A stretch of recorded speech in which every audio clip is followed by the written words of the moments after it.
नमस्कार दोस्तों। इस वीडियो में हम कोशिका के जो इम्पोर्टेंट क्वेश्चन है, जो कि प्रीवियस ईयर क्वेश्चन है, उसको करने वाले हैं। तो पहला क्वेश्चन कह रहा है कोशिका एक मिनट कह रहा है कोशिका के वैज्ञानिक अध्ययन को क्या कहा जाता है।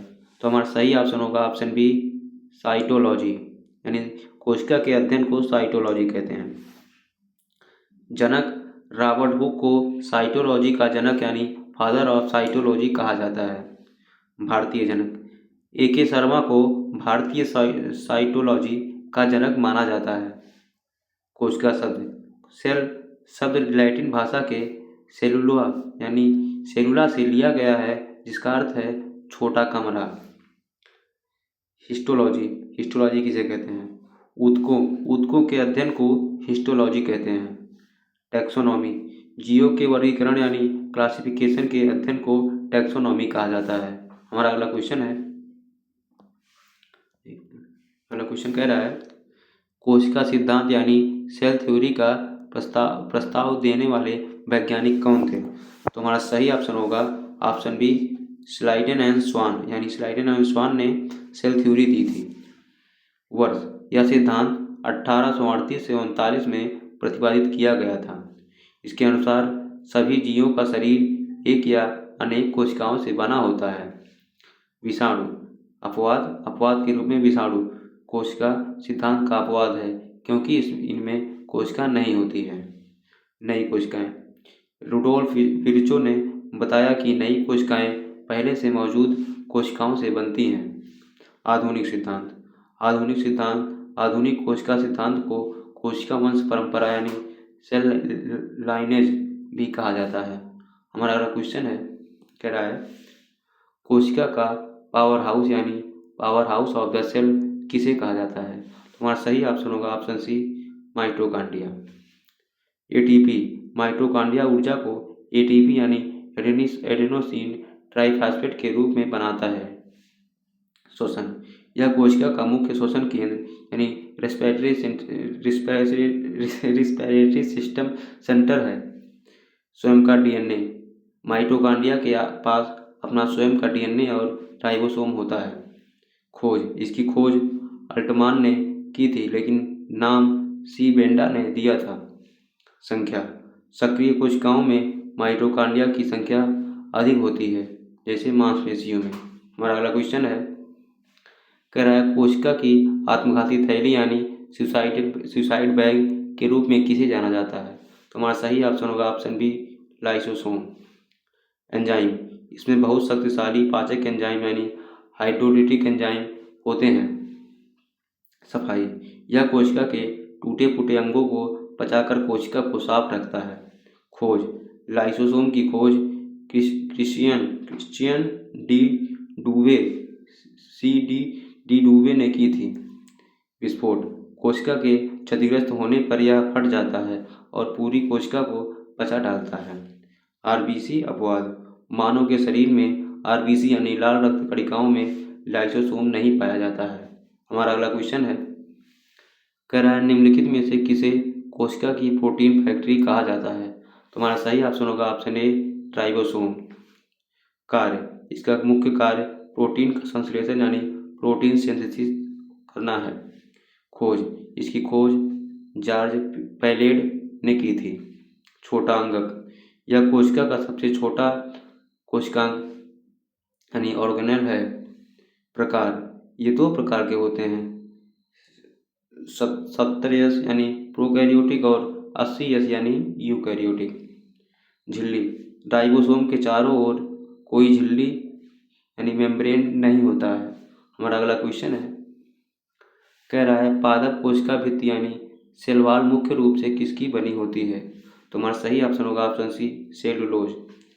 सुरक्षा यह कोशिका को एक निश्चित आकार और मजबूती यानी रिजिडिटी प्रदान करता है। केवल पौधों में कोशिका भित्ति केवल पादप कोशिकाओं में होती है, जंतु कोशिकाओं में यह अनुपस्थित होती है।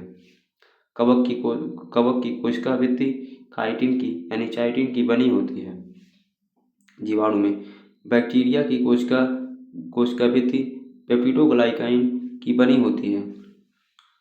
प्रकृति यह पूरी तरह से पारगम्य यानी परमिएबल होती है, यानी पदार्थों को आने जाने देती है। हमारा अगला क्वेश्चन है, कह रहा है सबसे छोटी जीवित कोशिका निम्नलिखित में से कौन सी है?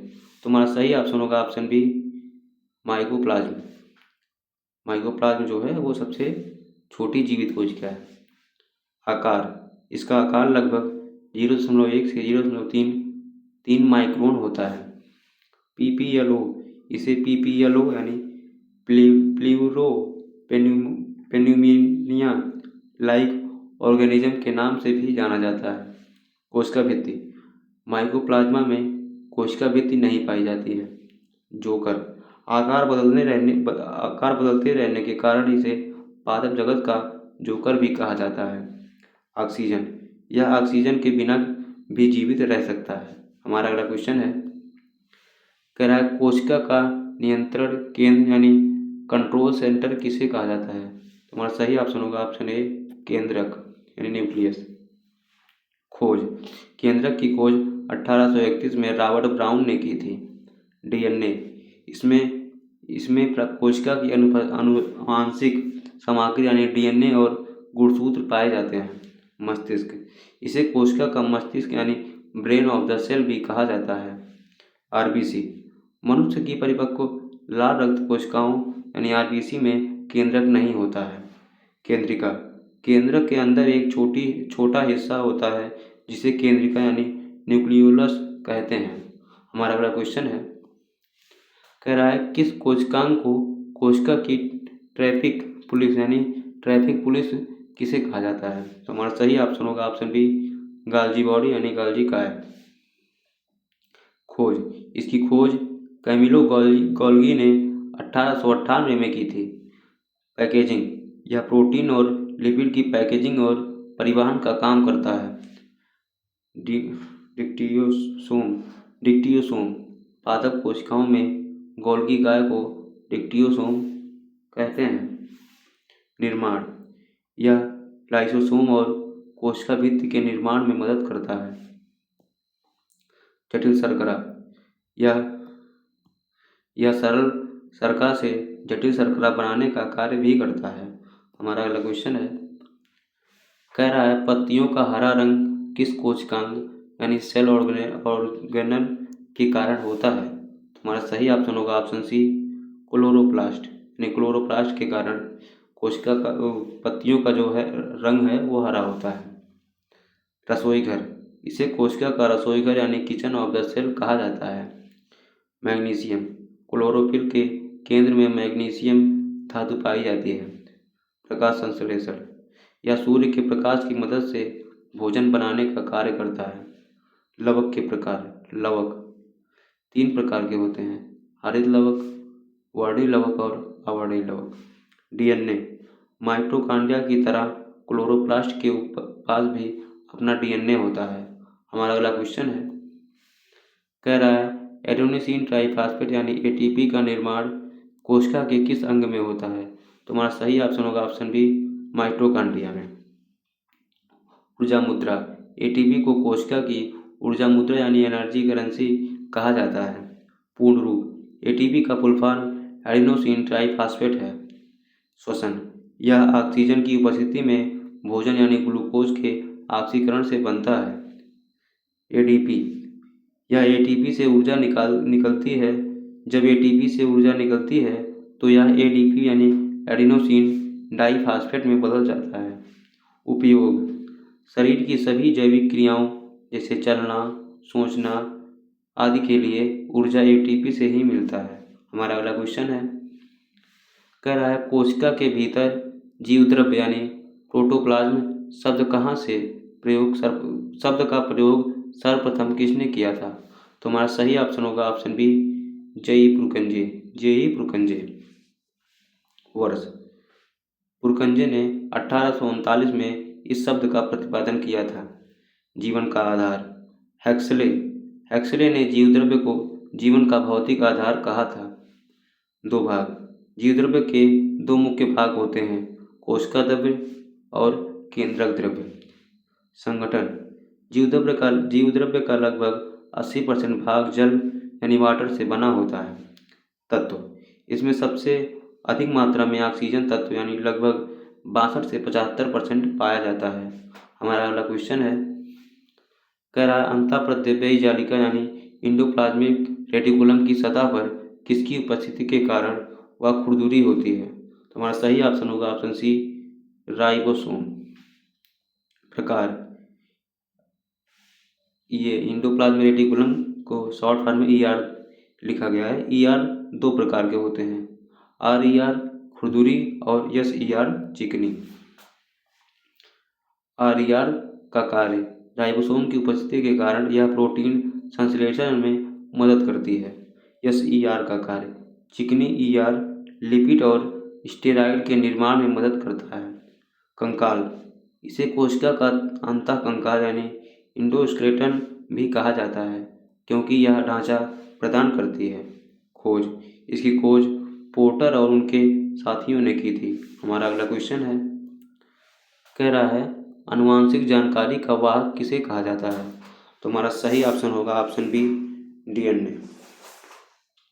अवस्थिति, DNA मुख्य रूप से केंद्रक में पाया जाता है, लेकिन यह माइटोकॉन्ड्रिया और क्लोरोप्लास्ट में भी उपस्थित होता है। DNA की कार्यात्मक इकाई को जीन कहते हैं। मॉडल, DNA का डबल हेलिक्स मॉडल यानी द्विकुंडली मॉडल वाटसन और क्रिक ने दिया था। शर्करा, DNA में डीऑक्सीराइबोज शर्करा पाई जाती है। नाइट्रोजन बेस, इसमें 4 बेस होते हैं, एडिनिन, ग्वानिन, साइटोसिन और थाइमिन। हमारा अगला क्वेश्चन है, कह रहा है मानव शरीर में पाई जाने वाली सबसे लंबी कोशिका कौन सी है? तो हमारा सही ऑप्शन होगा ऑप्शन सी, तंत्रिका कोशिका। न्यूरॉन, लंबाई, एक तंत्रिका कोशिका 90 सेंटीमीटर से 1 मीटर तक लंबी हो सकती है। विभाजन, तंत्रिका कोशिका में जन्म के बाद कोई कोशिका विभाजन यानी सेल डिवीजन नहीं होता है। पुनर्जनन, इनमें पुनर्जनन यानी रीजेनरेशन की क्षमता सबसे कम होती है। कार्य, इनका मुख्य कार्य शरीर के अंगों से मस्तिष्क तक संदेश पहुंचाना है। मस्तिष्क का लगभग 90% हिस्सा न्यूरॉन से बना होता है। हमारा अगला क्वेश्चन है, कह रहा है कोशिका विभाजन यानी सेल डिवीजन के दौरान गुणसूत्रों की गणना किस अवस्था में सबसे स्पष्ट की जा सकती है? तो हमारा सही ऑप्शन होगा ऑप्शन बी, मेटाफेज। संख्या, मनुष्य में गुणसूत्रों की कुल संख्या 46 यानी 23 जोड़ी होते हैं। खोज, गुणसूत्र की खोज वाल्डेयर ने की थी। संरचना, गुणसूत्र DNA और हिस्टोन प्रोटीन से बने होते हैं। लिंग निर्धारण, 23वां जोड़ा गुणसूत्र XY और या XX मनुष्य में लिंग का निर्धारण करता है। ऑटोसोम, शुरू के 22 जोड़े गुणसूत्रों को ऑटोसोम कहा जाता है जो स्त्री और पुरुष में समान होते हैं। हमारा अगला क्वेश्चन है, कह रहा है निम्नलिखित में से कौन सा कोशिकांग यानी सेल ऑर्गेनेल केवल जंतु कोशिकाओं में पाया जाता है? तो हमारा सही ऑप्शन होगा ऑप्शन बी, तारककाय, सेंट्रोसोम।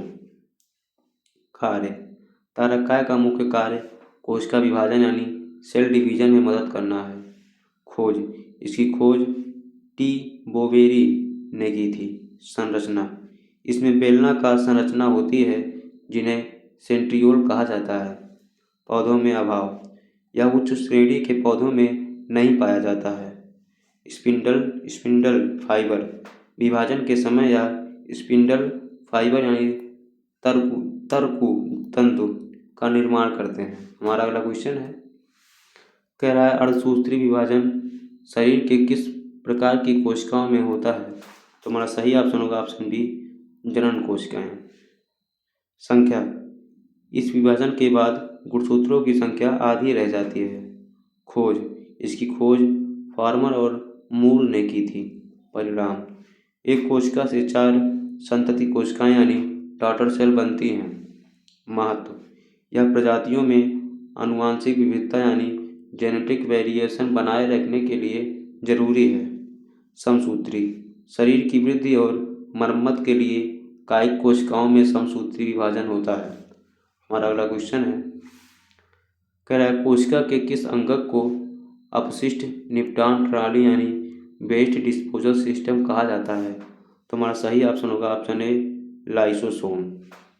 सफाई, इसे कोशिका का स्कैवेंजर या सफाई कर्मचारी भी कहते हैं।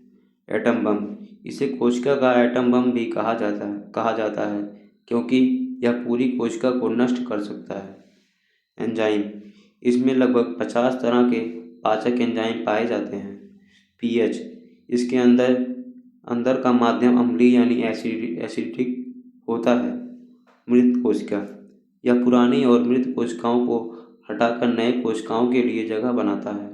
हमारा अगला क्वेश्चन है, कह रहा है प्रकाश संश्लेषण के दौरान सौर ऊर्जा का रासायनिक ऊर्जाओं में परिवर्तन कहाँ होता है? हमारा सही ऑप्शन होगा ऑप्शन बी क्लोरोप्लास्ट। कच्चा माल, पौधों को प्रकाश संश्लेषण के लिए CO एक मिनट